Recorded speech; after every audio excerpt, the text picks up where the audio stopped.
Bismillahirrahmanirrahim. Assalamualaikum warahmatullahi wabarakatuh. Alhamdulillahi rabbil alamin. Wabihi nasta'inu ala umurid dunya waddin. Wassalatu wassalamu ala asyrafil anbiya'i wal mursalin.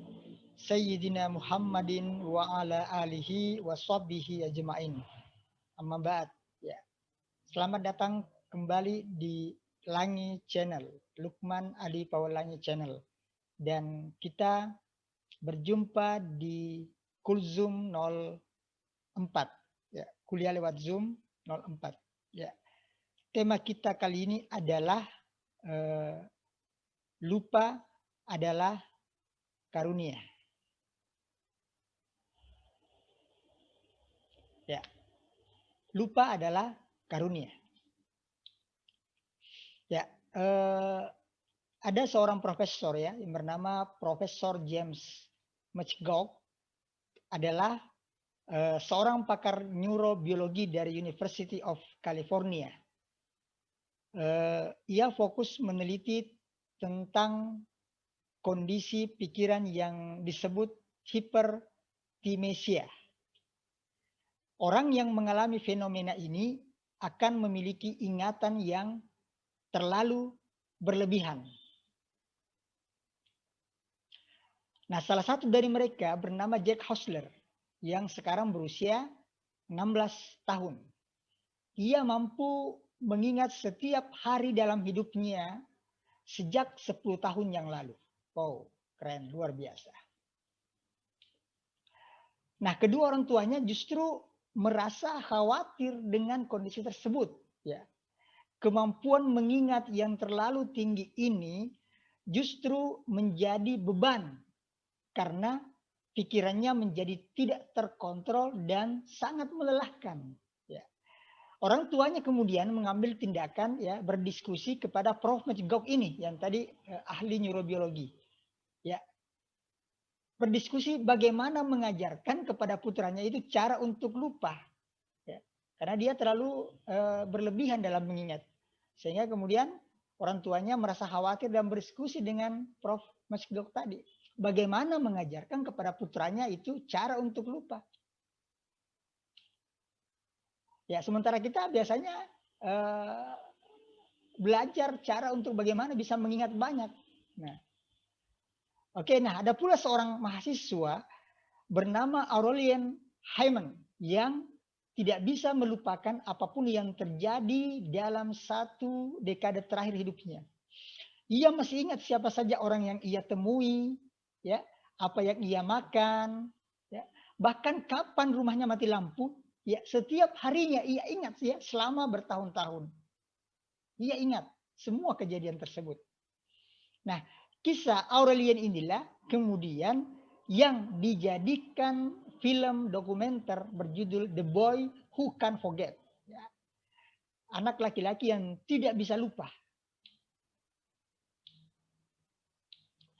Nah, saudaraku, jadi bersyukurlah, ya, apabila kita masih memiliki sifat sedikit lupa dalam hidup ini.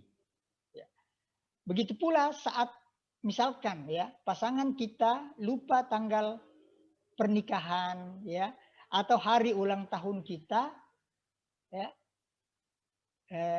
Contoh misalkan di kartun gambar itu, ya, istrinya bertanya, ingat nggak Mas besok hari apa? Oh, ingatlah, besok kan hari Jumat, ya, misalkan, ya, ini hari Kamis, besok kan hari Jumat, waktunya pakai batik. Waduh, istrinya dalam hati, wah, lupa ini, ya, tanggal pernikahan atau mungkin besok ulang tahun istrinya. Tapi, ya, bersyukur, ya, itu tidak apa-apa, itu berarti suaminya masih normal, ia masih normal, karena masih punya sedikit lupa. Ya, setidaknya kita tak perlu konsultasi kepada Prof. McGurk tadi, ya, yang ahli neurobiologi yang mengatasi orang-orang yang hipertermesia tadi, yang terlalu banyak ingat. Ya, jadi masih wajar kalau ada yang kita lupa. Nah, sesungguhnya, ya, adanya sifat lupa ini juga menjadi penyebab kita banyak bertobat kepada Allah Subhanahu wa taala seperti yang disebut dalam surah Al-Baqarah ayat 2 86 ya. Rabbana la tu'akhizna in nasina aw akhtana. Ya. Itu teks surah Al-Baqarah 286. Yang artinya, ya Tuhan kami, janganlah engkau hukum kami apabila kami lupa atau kami bersalah. Jadi sesungguhnya sifat lupa itu adalah manusiawi, insani. Nah, bahkan ada beberapa ulama menyatakan justru manusia disebut insan karena masih punya sifat lupa. Ya. Sehingga disebut insan, ya. Bersama dengan kata nisyan. Makanya dikatakan al-insanu mahallul khata'i wan nisyan. Manusia itu tempatnya lupa. Ya, lupa dan salah. Ya. Manusia disebut manusia kan dia masih punya sifat lupa. Itu fitrah manusia, masih bisa lupa. Nah, justru kemudian sifat lupa inilah yang kemudian ya membuat kita, ya, membantu kita, sifat lupa ini membantu kita ya untuk menjadi mudah melupakan kesalahan orang lain. Ya, ya untung aja ada sifat lupa itu ya. Kemudian juga sifat lupa ini kemudian membantu kita untuk gampang melupakan dendam dan melepas sakit hati.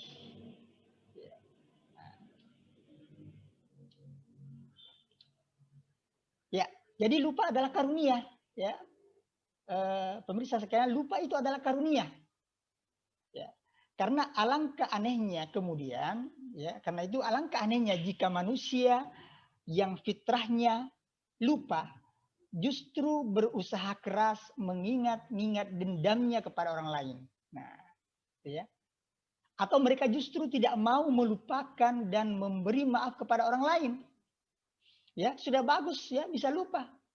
Kok kita kemudian malah memilih untuk diingat-ingat terus ya, mengingat dendam kita kepada orang lain, mengingat kesalahan orang lain kepada kita. Ya. Padahal ya, dalam surah An-Nur ayat 22 ya, memaafkan dan melupakan kesalahan orang lain itu kepada kita itu lebih baik di sisi Allah Subhanahu wa taala. Wal ya'fu wal yasfahu, firman Allah. Ya. Dan hendaklah mereka memaafkan serta melupakan kesalahan orang-orang itu. Ya, karena itu fitrah. Ya. Ya sudah bagus kita bisa lupa.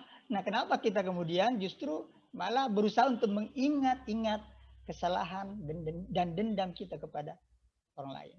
Nah, itu tak beda dengan iblis yang selalu ingat dengan permusuhannya kepada Nabi Adam. Nah, ini iblis luar biasa ingatannya ya. Padahal kejadiannya itu sudah ribuan tahun yang lalu. Ya, dengan Nabi Adam, dan dia masih ingat sampai hari ini, sampai detik ini. Ya, Nabi Adam saja sudah berpulang ke rahmatullah, tapi iblis tetap saja memilih untuk tidak melupakan dendamnya, permusuhannya kepada Nabi Adam, bahkan diteruskan kepada kita anak cucunya. Ya, jadi hati-hati ya, karena iblis masih mengingat terus dendamnya ya kepada Nabi Adam alaihissalam. Nah, padahal seharusnya, nah kita sebagai manusia, ya al-insan yang sudah dikaruniai sifat lupa, harusnya kita forgive to forget. Ya, kita bagaimana bisa memaafkan kesalahan orang lain dan melupakan kesalahan orang lain. Hanya dengan itu kemudian kita bisa ya, give to get. Ya, kita memberi, maka kita akan mendapatkan kebaikan, keberkahan dari ketika kita memaafkan orang lain. Jadi sekali lagi ya para pemirsa sekalian bahwa lupa adalah karunia ya. Maka mari kita kemudian memanfaatkan karunia itu untuk segera forgive and forget ya, melupakan kesalahan orang lain kepada kita, melupakan dendam kita kepada orang lain sehingga kemudian kita bisa memaafkan mereka, dan itu baik untuk kita, baik untuk diri kita dan baik untuk hati kita ya. Jadi demikian ya kuluzum ya kita kali ini. Sekali lagi semoga ini bisa memberikan secerca berkah ya dan secerca ilmu ya kepada kita semua, dan sekali lagi diharapkan partisipasinya ya. Jika dirasa channel ini bermanfaat, maka mohon di subscribe, kemudian like, kemudian komen, kemudian di share kepada teman-teman tersayang, keluarga, dan sahabat kita semua. Ya, sampai jumpa di Kulzum berikutnya dan semoga kita semua masih terus diberikan kesehatan, ya, keimanan oleh Allah Subhanahu wa taala sehingga kita kembali bisa berjumpa di Kulzum berikutnya. Demikian, lebih dan kurangnya mohon dimaafkan.